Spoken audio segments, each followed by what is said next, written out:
Hey guys, welcome back to my YouTube channel and in this video we're gonna talk about the HTET 2020-23 paper. इससे पहले हमने आपका HTET 2019 करा है, 2020 भी कर चुका है, 2023 हम करेंगे।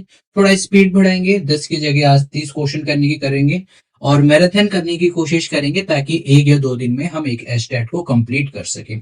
फिर भी अगर आपका कोई डाउट रहता है आप कमेंट सेक्शन में कमेंट कर सकते हो, टेलीग्राम या फिर व्हाट्सएप के थ्रू हमें अप्रोच कर सकते हो। whatever modes of communication that is required for you, it's all given there in the description box। तो वीडियो को स्टार्ट करते हैं, आइए देखते हैं। देखिए क्वेश्चन नंबर 91 ये आपसे सबसे पहले पूछ रहा है, कह रहा है what is the full form of the DSM. I think सबको पता होगा, that is diagnostic and statistical manual of mental disorder. कहीं ये लिख रखा है ऑप्शन नंबर 4 में लिख रखा है, that is option number 4, right. अब बात करते हैं क्वेश्चन नंबर 92 की, विच one of the following is the characteristic of the part of the definition of the group. यहाँ पर किसकी बात कर रहा है, ग्रुप की। मैंने आपको हमेशा बता रखा है जो ग्रुप की बात होती है, ये सबसे पहली बात तो सोशल साइकोलॉजी के अंदर आती है। अगर आप देखोगे सोशल साइकोलॉजी में बताया गया हुआ है कि इंडिविजुअल कितना भी अच्छा हो या कैसा भी हो, जब वो ग्रुप में मिल जाता है तो उसका कंबाइंड माइंड काम करता है, ना कि आपका पर्सनल माइंड। यानी कि जिस तरीके से ग्रुप सोच रहा है उसी तरीके से वो इंडिविजुअल भी सोचने लग जाएगा। जिस तरीके से ग्रुप बिहेवियर कर रहा है उसी तरीके से वो इंडिविजुअल भी बिहेव करने लग जाएगा। और जहां तक कि आपने देखा है ग्रुप की बात करते हैं तो ग्रुप में कभी भी जब बहुत ज्यादा बड़ा ग्रुप होता है, जैसे कि रैली हो रही है, तो कोई प्रोडक्टिव काम नहीं होता है। कुछ लोग कुछ कह रहे होते हैं, कुछ लोग कुछ कह रहे होते हैं और इसमें चांसेस कॉन्फ्लिक्ट्स के ज्यादा रहते हैं। तो आइए ग्रुप की कैरेक्टरिस्टिक की बात करते हैं। क्या यहाँ पर अनस्टेबल रिलेशनशिप रहता है? बिल्कुल रहता है। इंटरडिपेंडेंट ग्रुप में अगर आप देखोगे तो यहाँ पर individual which one of the following is the part of the definition of the group. Group में अगर आप देखोगे अनस्टेबल रिलेशनशिप बिल्कुल नहीं रहता है। क्यों? सपोज करिए मैंने ग्रुप बनाए हैं सम पर्टिकुलर साइकोलॉजी का ग्रुप, तो उसमें वही बच्चा ज्वाइन होगा जिसको साइकोलॉजी पढ़नी है या सीखनी है। यानी कि यहाँ पर स्टेबल रिलेशनशिप होता है, एक ही डायरेक्शन में यूनि डायरेक्शन में रहता है। अगर मैं बात करूं ग्रुप में इंटरडिपेंडेंट होते हैं, बिल्कुल ग्रुप में हर एक इंडिविजुअल एक दूसरे पे डिपेंड रहता है कि आप मेरी हेल्प करना। ग्रुप बनाते ही हम क्यों हैं कि कोई भी किसी को किसी तरह की इंफॉर्मेशन मिले उस पर्टिकुलर टॉपिक के रिगार्डिंग तो वो शेयर करे। पर्सनल अकाउंटेबिलिटी नहीं, कभी भी आप देखोगे ग्रुप में किसी भी इंडिविजुअल की पर्सनल अकाउंटेबिलिटी नहीं होती है।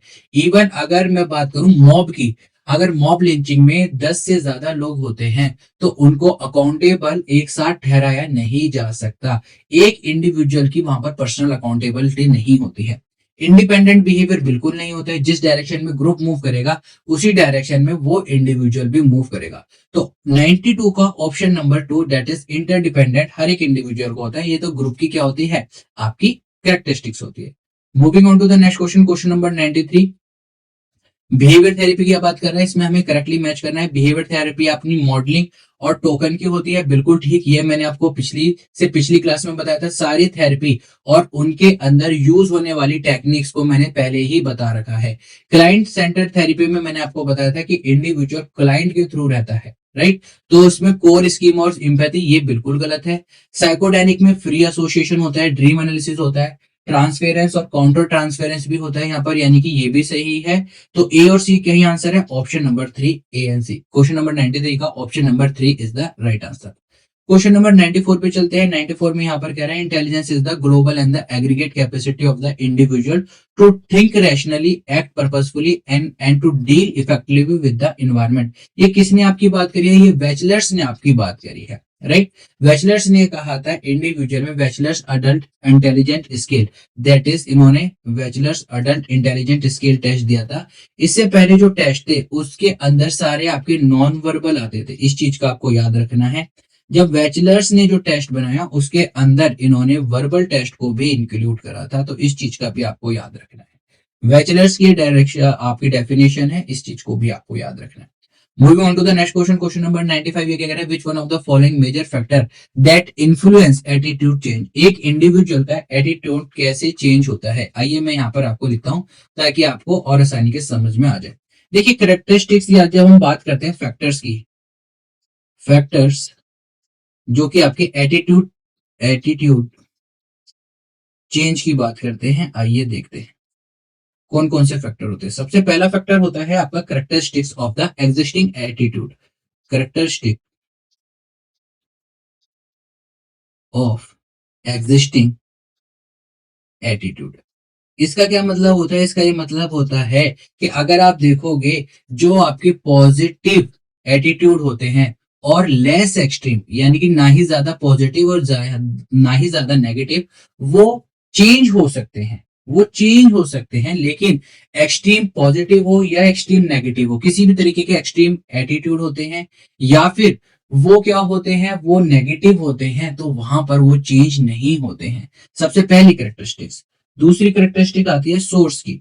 सोर्स कैरेक्टरिस्टिक्स क्या होती है? अगर अगर आपने देखी होंगी एड के बारे में, तो हमेशा एक एड को एक पढ़ा लिखा इंसान, पढ़ा लिखा इंसान कि जिसको हम एक तरीके से रोल मॉडल मानते हैं, जैसे कि कोई सुपरस्टार, MS धोनी हो गए, विराट कोहली हो गए, शाहरुख खान हो गए, सलमान खान हो गए, यही इंडिविजुअल एड में क्यों आते हैं? क्योंकि इनका एक हम ये मान सकते हैं कि ये रिलायबल सोर्स ऑफ इंफॉर्मेशन है। ऑल्थो उनको वहां पर सिर्फ और सिर्फ पैसा मिल रखा होता है, वो उस चीज को यूज नहीं कर रहे। डू यू थिंक कि प्रियंका चोपड़ा आपकी फेयर एंड लवली यूज करती है अगर वो फेयर एंड लवली की एड में आती है? नहीं। सिर्फ वहां पर उनको क्या मिलता है? एक एडवर्टाइजमेंट का पैसा मिलता है। लेकिन जो एक इंडिविजुअल होता है, कॉमन इंडिविजुअल, उसे लगता है प्रियंका चोपड़ा जी कह रही हैं, प्रियंका चोपड़ा जी इतनी स्मार्ट है तो जरूर ये यूज करती होंगी। तो दैट इज सोर्स कैरेक्टरिस्टिक। किस सोर्स ने, कहां से जो इंडिविजुअल आपको बात बता रहा है वो कैसा है। उसके बाद आती है मैसेज कैरेक्टरिस्टिक। मैसेज मतलब किस तरीके का वो मैसेज कर रहा है।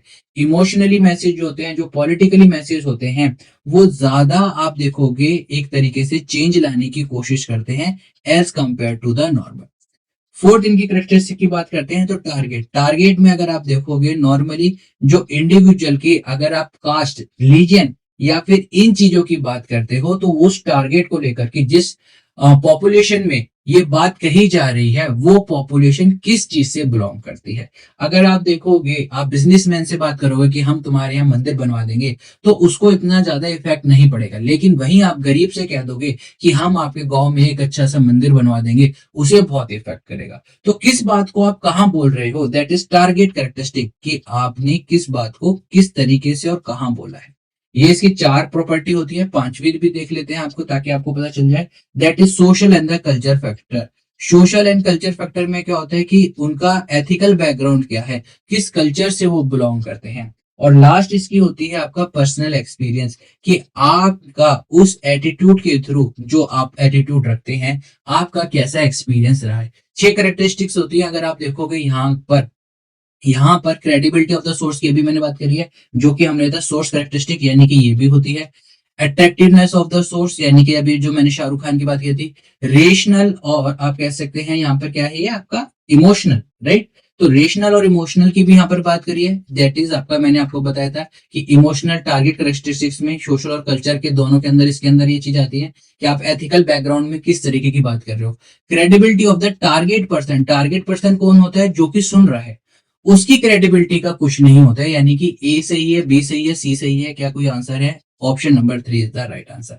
टारगेट पर्सन की कोई भी क्रेडिबिलिटी नहीं होती है। वो अभी आपके साथ है, फिर द्वारा वो किसी और के साथ हो जाएगा। Okay, moving on to the next question. ये कह रहा है the way we perceive our self. जिस तरीके से हम अपने आप को देखते हैं, वो आइडिया जो हम रखते हैं अपने लिए, अपनी पोटेंशियल के लिए, हमारे एट्रीब्यूट्स के लिए, उसे हम क्या कहते हैं? आइए देखते हैं। देखिए, सेल्फ एस्टीम क्या होता है? सेल्फ एस्टीम होता है कि आप अपने आप पर कितनी वैल्यू रखते हैं।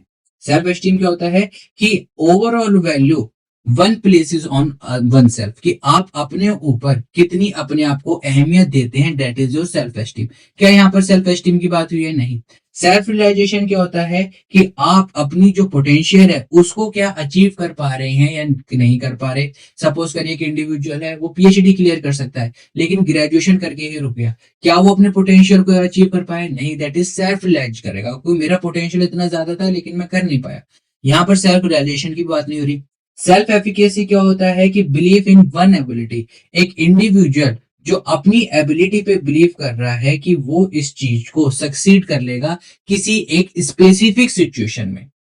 किसी एक स्पेसिफिक सिचुएशन में, सपोज करिए आप बहुत अच्छा खेलते हैं, क्रिकेट खेलते हैं, तो आप अपने आप पर बिलीव रखोगे, सेल्फ एफिकेसी, कि भाई मैं जाऊंगा और मैं इस टीम को जिता सकता हूं। That is self efficacy. Self concept क्या होता है? Belief and perception. एक इंडिविजुअल जो अपने बारे में होल्ड रखता है। तो अगर आप देखोगे आइडियाज की यहाँ पर बात हुई है, यहाँ पर भी आइडियाज की बात हुई है, और अपने लिए जो होल्ड रखता है, जो अपने लिए सही सोचता है, अपने आप पर पूरा बिलीव लिखता है, उसे हम सेल्फ कंसेप्ट कहते हैं, और यहीं पर ही इसकी बात हुई है। राइट। थोड़ा सा कंफ्यूजन रहता है, लेकिन अगर आप समझोगे तो आपको बहुत अच्छी तरीके से आ जाएगा। एस टकमैन, टकमैन की थ्योरी तो मैंने आपको बहुत बार पढ़ा रखी है। कौन कौन से इसके रहते हैं? फॉर्मिंग, स्टॉर्मिंग, नॉर्मिंग, परफॉर्मिंग और एडजर्निंग। क्या दे रखा है यहाँ पर? आप देखोगे यहाँ पर option number 3, forming, norming, adjourning. Right, यहीं पर ही नॉर्मिंग, फॉर्मिंग, एडजॉर्निंग। अगर आप इसको देखोगे इनिशियल फेज पे, अगर आप देखोगे सबके एंड में एडजॉर्निंग है, चलिए सबके एंड में एडजॉर्निंग है। अगर इनिशियल फेज पे अगर आप देखोगे, जो फेस होता है यानी कि कोई ग्रुप जो बनता है, सबसे पहले फॉर्म होगा।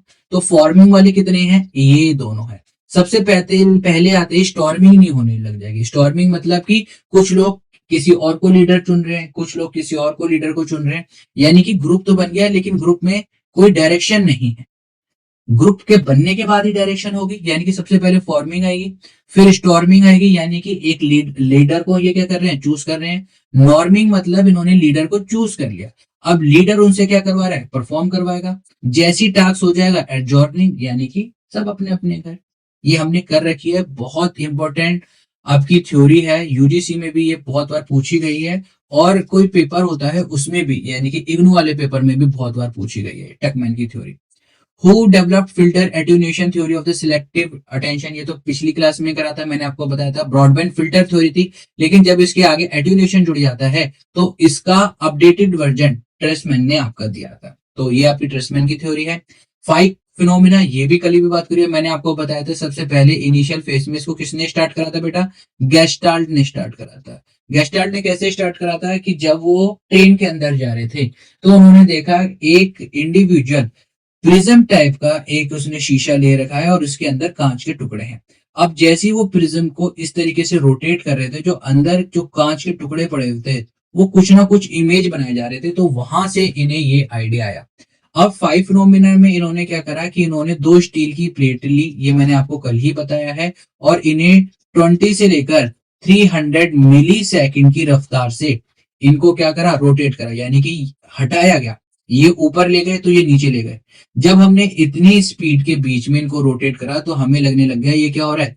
एंगुलर, यानी कि हम हटा रहे हैं, जबकि हमें क्या लगने लग गया है कि ये सर्कुलर मोशन में घूम रहा है। That is your apparent movement. Right, इसको क्या कहते हैं? आपका अपरेंट मूवमेंट। क्वेश्चन नंबर 100 की बात करते हैं। Which one of the following motives is defined as a desire of a person to meet standard of the excellence? वो क्या अचीव करना चाहता है? स्टैंडर्ड ऑफ एक्सीलेंस अचीव को करना चाहता है। एफिलिएशन मोटिव मतलब दूसरे से एफिलिएशन लेना, क्या मैं इस काम को कर सकता हूं, क्या मैं इस काम को नहीं कर सकता। अप्रूवल लेना, सेम है वे, सेम मैंने आपको क्या बताया कि किसी की रजामंदी लेना। पावर, अपने आप में पावर रखना। अचीवमेंट, की मैं किसी चीज को अचीव करके दिखाऊं, मैं अपना पोटेंशियल जो है उसके अकॉर्डिंग वर्क करूं। तो यहाँ पर क्या है? अपने स्टैंडर्ड की एक्सीलेंस को जीतना। एक्सीलेंस कैसे मिलेगी? जब आप उस चीज को अचीव कर पाओगे, अचीवमेंट मोमेंट, बिल्कुल ठीक है। 101 की बात करते हैं। Who advocate on the moral reasoning? Moral reasoning आपको देखते ही पढ़ना ही नहीं है, क्वेश्चन क्या कह रहा है? कोलबर्ग ने मोरल डेवलपमेंट की बात करी है, बिल्कुल ठीक है। आइए 102 पे देखते हैं क्या कह रहा है। Gestalt, illusion, figure and ground, 3 dimensional, सारे हमने पढ़ रखे हैं। अगर आप देखोगे गेस्टाल्ट साइकोलॉजी के अंदर हमने क्या बात करी थी? सबसे पहले गेस्टाल्ट ने लॉ ऑफ ऑर्गेनाइजेशन दिए थे, लॉ ऑफ ऑर्गेनाइजेशन दिए थे, बिल्कुल। इल्यूजन क्या होता है? आपका फॉल्टी परसेप्शन है, कुछ हमें देखो कुछ और है। फिगर ग्राउंड मैंने आपको बताया था, आपका रूबिन वेस एक्सपेरिमेंट। रूबिन वेस में क्या था? अगर आपने देखा होगा, इस तरीके का एक वास बन रखा होता है, राइट, इस तरीके का वास बन रखा होता है। अब यहां पर सपोज करिए ब्लैक रंग है और ये व्हाइट है। अब ये इंडिविजुअल के ऊपर होता है कि वो सबसे पहले वास देख रहा है या फिर 2 फेस देख रहा है। ये आपका फिगर एंड ग्राउंड होता है, यानी कि शेप परसेप्शन, बिल्कुल ठीक है। 3D आपकी डेप्थ को बताती है, यानी कि first, second, third, fourth. First, second, third, fourth, option number first is the right answer. अगर आपको नहीं समझ में आ रहा है तो आप इसको वीडियो को थोड़ा सा पॉज करके देख सकते हैं, क्योंकि मैराथन है, मैंने सारी चीजें करा रखी हैं, इसलिए मैं कहता हूं हमेशा जितनी भी वीडियो है पहली बार देखें, बिल्कुल नॉर्मल स्पीड पे देखें। आपको टाइम लगेगा, लेकिन आपके कंसेप्ट क्लियर होते जाएंगे। थ्योरी सबको पता होती है, लेकिन उसको प्रैक्टिकल बेसिस पे कैसे अप्लाई करना है, उसके क्वेश्चंस कैसे अप्लाई करने हैं, वो बहुत कम लोगों को पता होते हैं। वही हम आपको यहाँ पर सिखाने की कोशिश करते हैं। PQRST ये क्वेश्चन है जो हमने कभी नहीं करा है। आइए देखते हैं। PQRST की दो फॉर्म होती हैं। यहाँ पर मैं पहली फॉर्म लिख देता हूँ, PQRST। PQRST पहली होती है आपकी फॉर्मेट जो कि आपका क्वेश्चनियर के लिए होता है, और दूसरी आपकी PQRST होती है जो कि आपके पेन सेंसेशन के लिए होती है। पहले जो PQRST टाइमिंग फॉर्मेशन है या फिर आप कह सकते हैं वोकेशनल की रिगार्डिंग है, उसकी हम बात करते हैं। तो P stand for preview, Q stand for your question, R stand for read, S stand for state and T stand for test. जो ये आपकी पेन परसेप्शन के लिए होती है उसमें क्या होता है, P stand for provocation, Q stand for quality, R stand for reason, S stand for severity and T stand for timing. अगर आप देखोगे यहाँ पर ये क्वेश्चनियर की रिगार्डिंग वोकेबलरी यानी कि वोकल सेंस में बात कर रहा है। तो सबसे पहला P stand for preview, preview इन दो में ही है, ऊपर तो प्रैक्टिस वाले हट गए। Q stand for question, preview question, preview question. R stand for read, यहाँ रीड है और यहाँ रिसाइट है, यानी कि ये गलत हो गया, यही ऑप्शन बचा। एस स्टैंड फॉर मैंने स्टेट लिखा है जो कि होता है नॉर्मी, इन्होंने सेल्फ रिसाइटेशन लिख दिया है। सेल्फ रिसाइटेशन का मतलब ही ये होता है, स्टेट मतलब कि आप किसी को बोल के सुना रहे हैं, बोल के सुना रहे हैं, यानी कि सेल्फ रिसाइटेशन भी वही चीज आपकी कहलाती है। तो स्टेट लिखा जाए या फिर सेल्फ रिसाइटेशन लिखा जाए, बात एक ही है। ऑप्शन नंबर 3 यहाँ पर इनका सही होगा। क्वेश्चन नंबर 104 की बात करते हैं, which one of the following major challenges not face by the adolescent. जब इंडिविजुअल अडोलसेंट एज में होता है तो उसे कौन से चैलेंज नहीं फेस करने पड़ते। डेलिक्वेंसी बिल्कुल फेस करना पड़ता है। अगर आप देखोगे ईटिंग डिसऑर्डर बहुत बंदों को होता है, उनको लगता है कि हम सबसे ज्यादा स्मार्ट लगे तो वो खाना पीना या फिर डाइटिंग, आपने देखा होगा लड़कियां स्पेशली जीरो फिगर की तरफ भागने लग जाती है। सब्सटेंस अब्यूज, लड़के हमेशा क्या करने जाते हैं, यार मेरी बात तो सुन ही नहीं रहे हैं। और पेरेंट्स स्पेशली फादर और लड़कों में बहुत कम चांसेस होते हैं कि उनकी अनबन ना हो या आर्गुमेंट ना हो, क्योंकि इंडिविजुअल के अंदर केमिकल भी चेंजेस आते हैं और हार्मोन्स का जो बदलाव आ रहा होता है। तो फादर और जो बच्चे होते हैं उनके अंदर ये सब्सटेंस अब्यूसेस ज्यादा देखे जाते हैं। ईटिंग डिसऑर्डर आपको फीमेल्स मेल्स में भी देखेंगे, लेकिन मेजरली आपको फीमेल्स में देखी जाती है। इनसिक्योरिटी और डिपेंडेंसी बच्चे के अंदर बिल्कुल नहीं होती है। अगर आप देखेंगे 104 का यानी कि आंसर क्या है, इनसिक्योरिटी। चैलेंज नहीं फील करता, वो कहता है मैं सब कुछ कर लूंगा। आपने देखा होगा बच्चे इस एज में घर छोड़कर भी चले जाते हैं, अगर आप फॉरेन में देखोगे, और उसके बाद उन्हें कोई गाइड करने वाला नहीं होता। वो सोचते हैं हम सब कर लेंगे, हम सिक्योर हैं और किसी पे हमें डिपेंडेंसी नहीं रहनी है। तो option number 2 is the right answer. Moving on to the next question, question 105, which one of the following control technique is use to minimize. ये तो कल ही करा है मैंने आपको बताया था वेरिएबल्स के लिए काउंटर बैलेंसिंग में क्या होता है। काउंटर बैलेंसिंग में हमेशा आपके सीक्वेंस के लिए करा जाता है। सीक्वेंस से जो बायस होता है उसको कंट्रोल करने के लिए, अगर आपने नहीं देखी है प्रीवियस वीडियो जाके जरूर देखिए। सीक्वेंस को कंट्रोल करने के लिए वेरिएबल के अंदर हम काउंटर बैलेंसिंग का यूज करते हैं। 106 की बात करते हैं, क्या करें, विच one of the following characteristics not including in the emotionally intelligent person. Emotionally intelligent person में क्या नहीं होता है, परसीविंग एंड बी सेंसिटिव बिल्कुल होता है। Perceiving and not to be sensitive to the वरिष्ठ टाइप बिल्कुल करते हैं। सेंसिटिव, अगर वो किसी चीज को परसीव कर रहा है इमोशनल इंटेलिजेंट पर्सन, तो वो उसके बारे में समझेगा, सीखेगा। सेंसिटिव होगा, यहाँ पर लिखा रखा है नॉट टू बी सेंसिटिव, यानी कि ये गलत है। Relate your emotion to your thoughts, बिल्कुल जो इमोशनली इंटेलिजेंट बंदा होगा वो क्या करेगा, रिलेट करेगा इमोशंस को थॉट के साथ। कंट्रोल और रेगुलेट इमोशन आपका अपने, अगर जो आप इमोशनली इंटेलिजेंट है तो आपको पता होगा कि वर्क प्लेस पर या फिर जहां आप वर्क कर रहे हैं वहां पर क्राई करना it's not a good thing, no matter how much sensitive you are. तो अगर आप देखेंगे यहाँ पर नॉट लगा हुआ है, यानी कि option number 2 is the right answer. ये इंक्लूडेड नहीं होता इमोशनली इंटेलिजेंट पर्सन में, बाकी सारी चीजें होती हैं। Imager psychotic disorder, psychotic disorder आपके कौन से होते हैं, आपके सीजोफ्रेनिया डिसऑर्डर होते हैं, पढ़ने की आगे की जरूरत नहीं है। और उसके अंदर अगर फिर भी आपको समझ नहीं आ रहा है तो आप यहाँ देखोगे Detroit as a result of disturb thought process, strange perception, strange perception यानी कि कुछ है और आप परसीव कुछ और कर रहे हो, जो कि सिर्फ सीजोफ्रेनिया के अंदर होता है। बहुत सिंपल क्वेश्चन है। Which model of the abnormality explain abnormal behavior as cause by the illogical thinking. Thinking की बात है, कॉग्निटिव, बिल्कुल कॉग्निटिव है, ऑप्शन नंबर 2। यहाँ पर अगर मैं अनकॉन्शियस माइंड की बात करता तो साइकोडायनेमिक होता। अगर मैं यहाँ पर जीन से रिलेटेड बात करता बायोलॉजिकल, और अगर मैं बिहेवियर से रिलेटेड बात करता बिहेवियरल। बहुत सिंपल सिंपल क्वेश्चन है, सब आपको करा रखा है।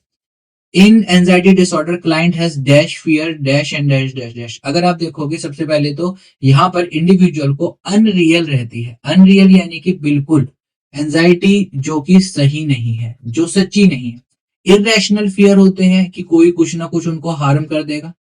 एंड इंटेंस डिग्री होती है, बहुत ज्यादा। अगर आप देखेंगे अनरियल एंजाइटी यानी कि बेवजह बेवजह एंजाइटी रहती है। वो ऐसी चीजें जो कि सही नहीं है, उन चीजों का भी इंडिविजुअल को डर लगता है, और बहुत ज्यादा उन्हें क्या रहती है, फियर रहता है। Irrational fear in the intense degree, बहुत ज्यादा, कि कोई हमें कुछ कहना दे, कोई यार मेरा मतलब कोई उनको हार्म करने की कोशिश कर रहा है।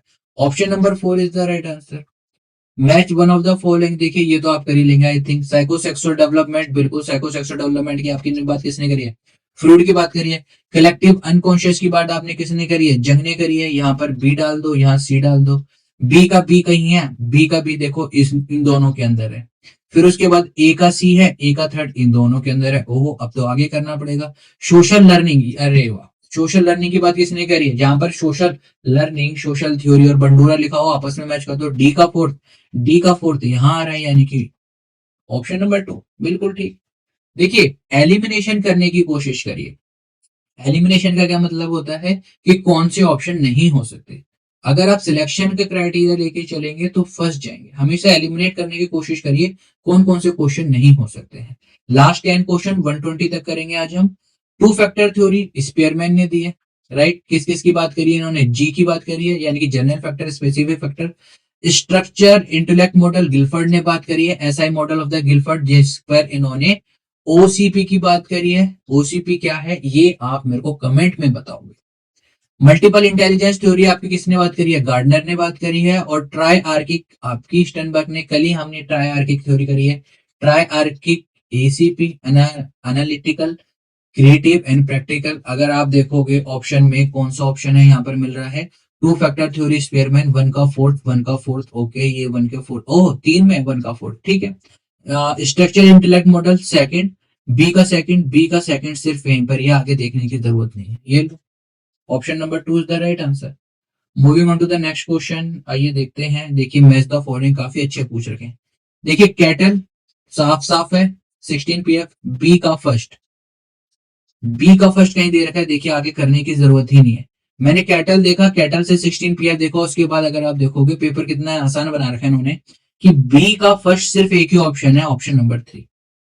अब अगर आप देखोगे रोजनविक टेस्ट भी हमने करा था। रोजनविक टेस्ट क्या था, पिक्चर फ्रस्ट्रेशन टेस्ट। अगर आप देखोगे, अगर आपको याद रहेगा तो रोजनविक का क्या था, पिक्चर फ्रस्ट्रेशन टेस्ट। यहाँ पर एक इंडिविजुअल को पिक्चर दिखाई जाती है फ्रस्ट्रेशन के अंदर जो होते हैं, और उससे देखा जाता है कि वो किस तरीके से उस फ्रस्ट्रेशन को हैंडल कर पाएगा या नहीं कर पाएगा। तो ये आपका ऑप्शन नंबर 3 हो गया। इस तरीके से भी आप कर सकते हैं। तो 112 में आप देख सकते हैं कि आपका ऑप्शन नंबर क्या होगा, आपका ऑप्शन नंबर 3 होगा। Moving on to the next question 113 में हम बात करते हैं, which one of the following statement is correct in the context of the case study. Case study के बारे में यहाँ पर बात कर रहा है। केस स्टडी अगर आप देखोगे, case study provided detail depth perception, बिल्कुल प्रोवाइड करवाती है। क्या करेक्ट पूछ रखा है, बिल्कुल ये लो, पहला ही ऑप्शन करेक्ट है। Journalisation of the result possible from the, generalized कभी नहीं करते, क्यों, क्योंकि केस स्टडी स्पेसिफिक ही होती है। केस स्टडी हमेशा आपकी स्पेसिफिक इंडिविजुअल पे होती है, ऐसे इंडिविजुअल जिन्होंने नॉर्मल बिहेवियर से अपना बिहेवियर डेविएट किया हो, यानी कि स्पेसिफिक इंडिविजुअल ही तो होते हैं वो। जनरलाइजेशन कैसे होते हैं, valuable research tool in the field of the clinical and human development, नहीं, वैल्यूएबल टूल रहता है हर चीज में नहीं रहता है ये, राइट। इट क्या कह रहा है, इट यूजेस डाइवर्स मेथड। अगर आप देखोगे यहाँ पर एकदम ठीक है, वैल्यूएबल टूल है, क्लिनिकल साइकोलॉजी में हम यूज करते हैं, ह्यूमन डेवलपमेंट में भी यूज करते हैं। It uses diverse method and source to collect the information by the number. बहुत सबसे ज्यादा इन्वेस्टिगेशन आपकी किसके अंदर होती है, बिल्कुल केस स्टडी के अंदर ही होती है। केस स्टडी के अंदर हम इतनी डीप स्टडी करते हैं। इसका देखिए ड्रॉबैक यही होता है कि हम इतनी ज्यादा डीप स्टडी करते हैं कि इट मे पॉसिबल कि ये केस स्टडी आपकी लगभग 4 साल या 3 साल तक चल सके, और इसके लिए टाइम भी बहुत ज्यादा चाहिए होता है, पैसा भी बहुत ज्यादा चाहिए होता है, इसलिए इसे बहुत ही स्पेसिफिक इंडिविजुअल पे करा जाता है। यानी कि इसमें अगर आप देखोगे ए सही है, सी सही है और डी सही है। आइए देखें ए सी डी ऑप्शन नंबर 3 बिल्कुल ठीक आ गया। ब्लैक पेन ले लेते हैं वापस दोबारा ताकि दिक्कत ना है। क्या कह रहा है, two major obstacle solving a problem. Solving problem में अगर आप देखोगे ये हो सकता है लेवल ऑफ मोटिवेशन और फंक्शनल फिक्सनेस, और मेंटल सेट और द ब्रेन कनेक्शन का कुछ नहीं होता है, वो तो आपकी क्या होगी, डिसेबिलिटी होगी। वो क्या होगी, वो डिसेबिलिटी होगी, आप उसे ठीक नहीं कर सकते, तो ये इसलिए नहीं लेंगे हम। ऑप्शन नंबर 4 की क्या बात कर रहे हैं, mental set and the lack of the motivation, यानी कि 2 और 4 में से चूज करना है। देखिए दोनों सही है, लेकिन मैंने आपको बता रखा है फंक्शनल फिक्सनेस किसके लिए होती है, सिर्फ और सिर्फ ऑब्जेक्ट के लिए रहती है। मीनवाइल मेंटल सेट आपका नॉर्मल यानी कि आपका जर्नली रहता है। तो अब आप मेरे को बताइए, एक चीज जो सिर्फ ऑब्जेक्ट पर एप्लीकेबल है और एक चीज जो हर किसी पे एप्लीकेबल है, कौन सा बड़ा सेट है? ऑब्वियस बात है, मेंटल सेट आपका बड़ा है as compare to the fictional set. तो option number 4 right answer. Functional fixedness अगर आपका मेंटल सेट यहां नहीं दे रखा होता तो फंक्शनल फिक्सनेस सबसे पहले आता, बट फंक्शनल फिक्सनेस सिर्फ और सिर्फ ऑब्जेक्ट के लिए आता है। मीनवाइल अगर मैं मेंटल सेट की बात करूं तो वो आपका एक ब्रॉड वे में यूज होता है। ठीक है, इसलिए हमने ऑप्शन नंबर 4 को चूज करा है। 115 की बात करते हैं, कौन सा करेक्टली मैच है, बिहेवियरिज्म, जॉन वॉटसन बिल्कुल ठीक है। ए जॉन वॉटसन ये क्या है, फादर ऑफ द बिहेवियरिज्म, मैंने कल ही आपको लिखा है जॉन वॉटसन। गेस्टाल्ट साइकोलॉजी के कौन है, मैक्स वर्थहाइमर, कल ही बताया। साइको एनालिसिस के आपके फ्रूड है। ह्यूमनिस्टिक साइकोलॉजी के कौन है, ये आपको मेरे को नीचे बताना होगा, आल्थो मैं फिर भी आपको बता देता हूं, अब्राहम मास्लो। ठीक है, कौन सा सही है, ओनली ऑप्शन नंबर ए, 115 का option number first is the right answer. 116 की बात करते हैं, ये यहाँ द्वारा मैच द फॉलोइंग की बात कर रहा है। आइए, clinical psychology, community psychology, counselling psychology और ऑर्गेनाइजेशन। ऑर्गेनाइजेशन साइकोलॉजी देख लेते हैं। यहाँ पर हम ऑर्गेनाइजेशन की बात करते हैं, क्या कहीं पर ऑर्गेनाइजेशन की बात हो रही है, नहीं। रिहैब की बात हो रही है, देखिए डी का फोर्थ, क्या डी का फोर्थ है कहीं, ओहो 3 में दे रखा है डी का फोर्थ, ठीक है कोई बात नहीं। क्लिनिकल साइकोलॉजी में अगर मैं बात करूं, क्लिनिकल साइकोलॉजी की बात किस में होती है, थेरेपी के अंदर, थेरेपी के अंदर ही बात होती है। थेरेपी किस चीज के लिए, मेंटल डिसऑर्डर में। काउंसलिंग आपको मेंटल डिसऑर्डर से ट्रीट करने की नहीं देता। काउंसलिंग अगर किसी को एंजाइटी है, वो भी मॉडरेट लेवल पर, तो आप उसे ट्रीट कर सकते हैं, राइट। क्लिनिकल साइकोलॉजी वाले आपके मेंटल डिसऑर्डर को ट्रीट करते हैं, यानी कि ए का थर्ड, ए का थर्ड कहीं है, ए का थर्ड सिर्फ एक ही जगह है। Option number 3 is the right answer. देखिए हमेशा कोशिश करिए कि पहले जो आप मिला रहे हैं, जैसे मैंने पहले डी का देखा, डी का फोर्थ देखा तो मैंने मिलाया। अगर यहाँ सिर्फ यहीं पर ही होता, सपोज कर लीजिए डी का फोर्थ, तो मैं इसको आंसर मार्क कर देता। चारों को चारों मिलाकर उसके बाद आंसर देखने की जरूरत नहीं है, आपको सिर्फ टिक मार्क लगाना है वहां पर। इस चीज का याद रखिए, जितना टाइम सेव हो सके टाइम सेव करने की कोशिश करें।